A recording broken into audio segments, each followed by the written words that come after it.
ubatizo wa Yesu Yordani, mwaka 27, sauti ikasikika, huyu ni mwanangu mpendwa, ninayependezwa naye, msikilizeni. Mwanzo wa utume wake Yesu duniani ni miaka 2000 tangu Yesu alipobatizwa pale mto Yordani. Ni mwaka wa Injili, mwaka wa 27, sauti moja tutangaze Injili, watu wamjue Yesu. Hujambo mfuasi wa Uamsho na Matengenezo TV. Nimekuja ili kutoa jibu kwa swali ambalo limetapakaa mtandaoni. Kuna baadhi ya wanamtandao ambao wanaanza kuniuliza nini maana ya sauti moja 2027? Sauti moja 2027 imeanza na Yesu Kristo mwenyewe. Hapo alipokuja duniani kwa njia ya kuzaliwa, ilimbidi kuja kutimiza baadhi ya maandiko ambayo yalikuwa yanamhusu yeye.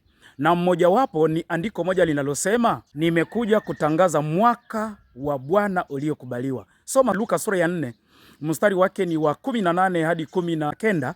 Utatambua ya kwamba Yesu alipohudhuria katika sinagogi siku ya Sabato, alipewa chuo cha nabii Isaya, na hapo akatafuta mahali palipoandikwa mambo yanayomhusu yeye, na ndipo aliwazungumzia mambo hayo ya kwamba amekuja kutimiza mwaka wa Bwana uliokubalika. Huu mwaka wa Bwana unatokana na nini? Ni kwa sababu katika wakati wa Israeli kulikuwa na sikukuu ambayo ilikuwa inahusu shamba. Shamba lilitakiwa kulimwa muda wa miaka 6. Na kwa mwaka wa 7 shamba lilitakiwa kuachwa lipumzike. Huu mwaka wa 7 ulikuwa ni Sabato. Huu mwaka wa 7 ambao ulikuwa ni Sabato, haikuwa Sabato ya mtu kupumzika, haikuwa Sabato ya mnyama kupumzika, bali ilikuwa ni Sabato ya shamba kupumzika au udongo. Na kwa sasa tunakuwa katika kipindi ambacho tunakisubiri ili dunia hii kama shamba ipate kupumzika. Dunia hii inaitwa kama shamba. Ukisoma Mathayo sura ya 13 utakuta hapo mfano wa magugu na ngano. Na hapo utakuta Yesu anazungumzia katika mstari wa 33 kushuka, anza shuka polepole hadi mstari wa 40. Utakuta ya kwamba shamba ilikuwa inawakilisha ulimwengu. Na huu ulimwengu huu ambao tunauishi unatakiwa nao upumzike Sabato yake. Petro wa pili sura yake ni ya 3 mstari wa 8 inasema, Bwana hakawii kutimiza ahadi yake kama wengine wanavyokudhani kukawia.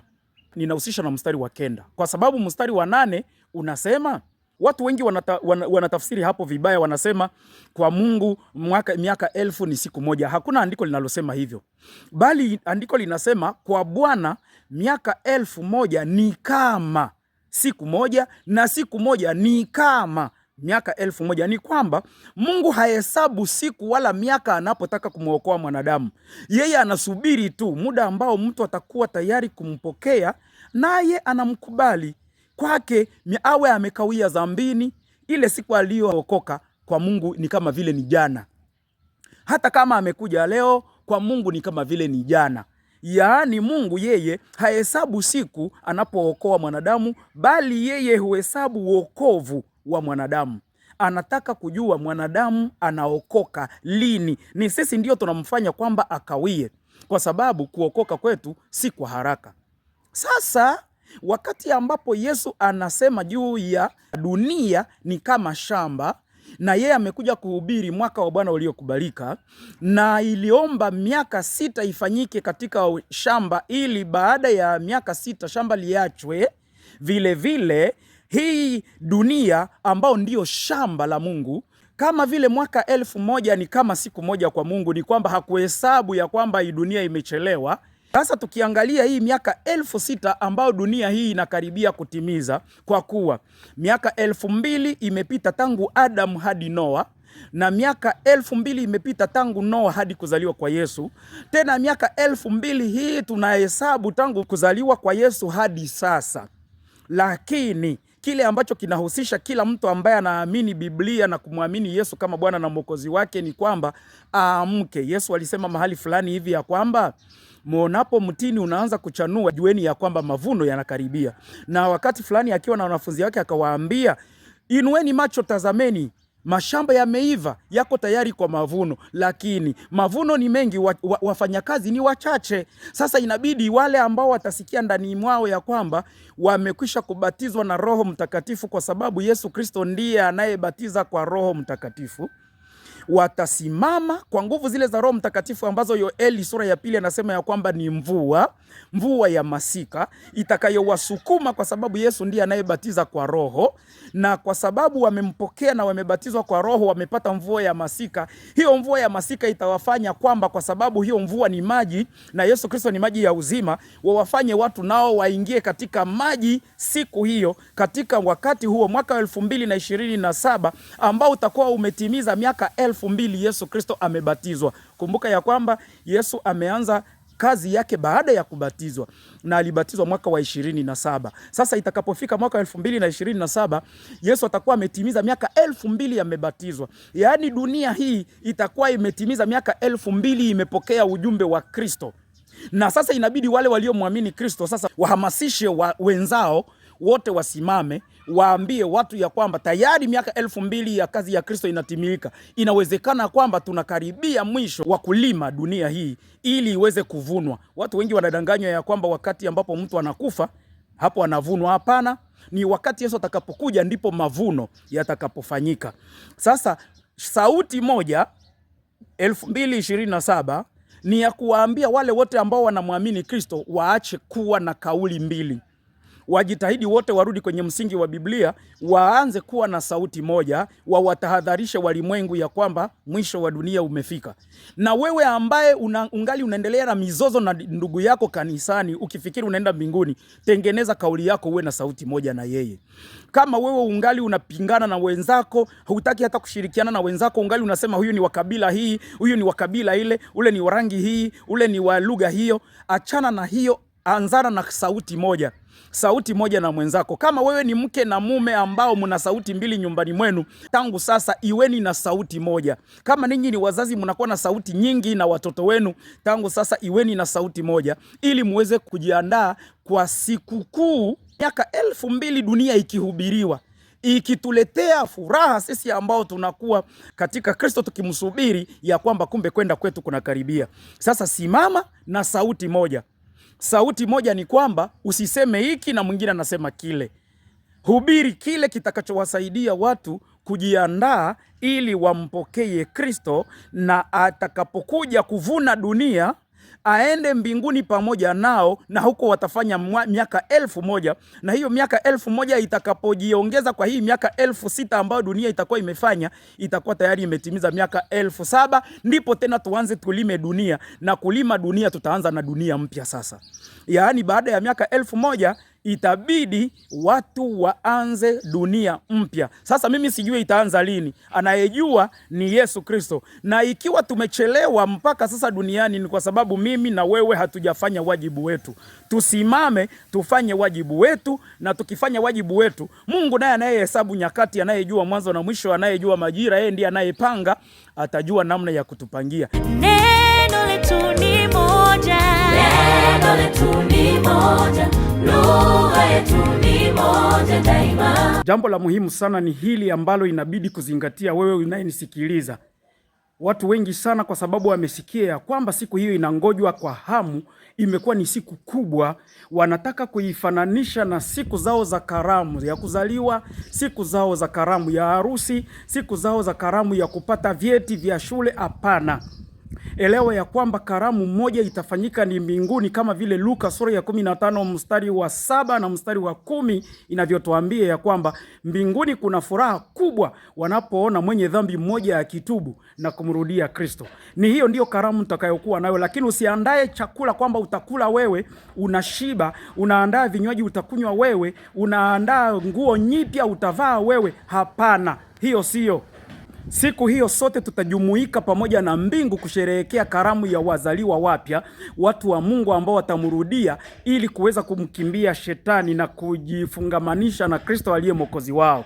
Hii ndiyo itakayofanyika, lakini usifikiria kwamba siku hiyo ni siku ya mabinti na wavulana kuanza peana miadi. Siku hiyo sio siku yako ya kwenda kujifurahisha na kufanya chochote kile upendacho, bali ni siku ya kufurahi pamoja na mbingu, na kama vile mbingu zipendavyo ndivyo utakavyofurahi. Nadhani ya kwamba umenielewa. Neno letu ni moja, neno letu ni moja, lugha yetu ni moja daima.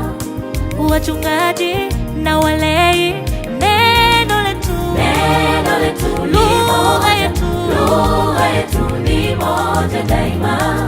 Daima vijana tusonge mbele, neno letu ni moja, lugha yetu ni moja daima.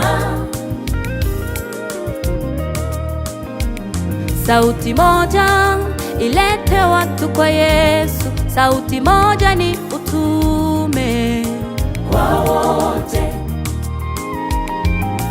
Tuipaze sauti yetu kama tarumbeta, sauti moja ni utume kwa wote.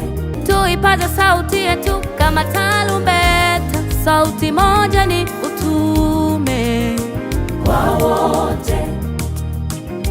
Wachungaji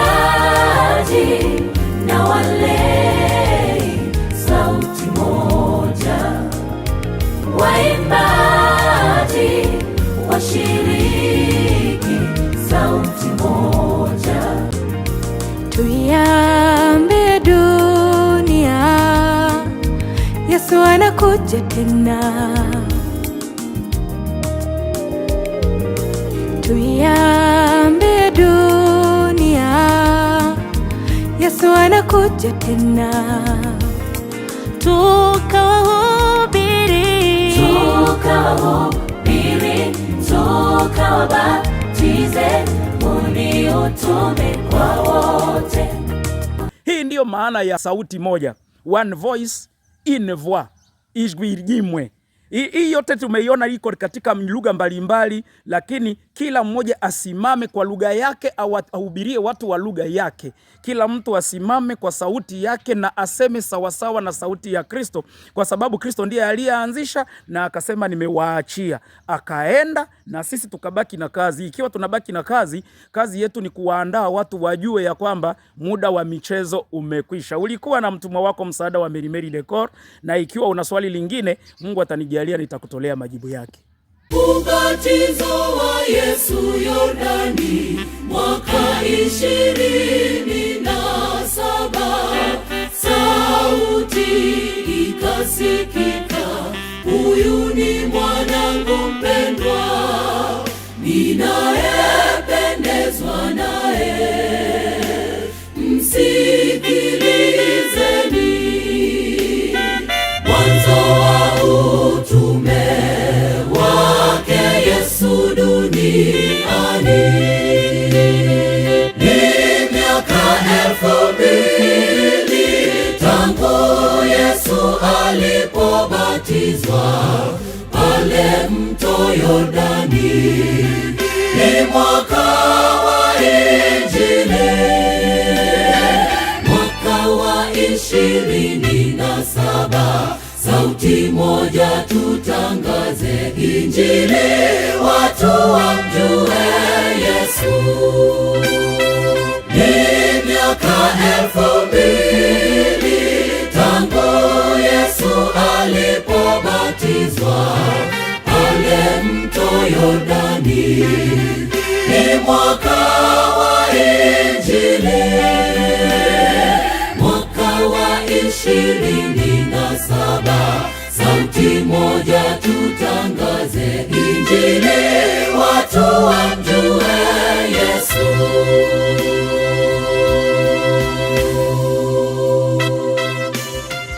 Hata Yohana Mbatizaji ilipofikia wakati ambapo inambidi azaliwe, malaika aliyekutana na baba yake Zakaria katika hema akifanya huduma alimwambia kwamba mtoto wake atazaliwa na roho ya Eliya. Nendeni ulimwenguni kote, muwahubiri mataifa yote, habari zake Yesu zisikike kote kote. Ni wito kwa watu wote kuimaliza kazi. Kwa sauti moja twende tuimalize kazi. Ni miaka 2000 tangu Yesu alipobatizwa pale mto Yordani. Ni mwaka wa Injili,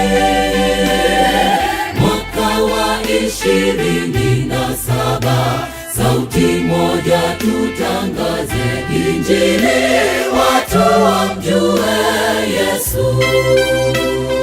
Ni miaka 2000 tangu Yesu alipobatizwa pale mto Yordani. Ni mwaka wa Injili, mwaka wa 27. Sauti moja tutangaze Injili, watu wamjue Yesu. Sasa Yesu anamalizia na kumaliza ubishi wote, na anasema ukitaka kukubali kama Yohana Mbatizaji ndiye Elia atakayekuja, kubali, na kama hutaki wache. Ndivyo Yesu asemavyo, kitabu cha Mathayo 11 mstari wa 11 hadi wa 14, na hapo ndipo tutakapomalizia jibu la swali letu. Amin, amin nawaambia, hajaondokea mtu katika wazao wa wanawake aliye mkuu kuliko Yohana Mbatizaji, walakini aliye mdogo katika ufalme wa mbinguni ni mkuu kuliko yeye. Tazama, tangu siku za Yohana Mbatizaji hata sasa ufalme wa mbinguni hupatikana kwa nguvu, nao wenye nguvu wauteka. Kwa maana manabii wote na Torati hata Malaki yumo walitabiri mpaka wakati wa Yohana. Na ikiwa munataka kukubali, yeye ndiye Elia atakayekuja. Mwenye masikio na asikie. Yesu amemaliza.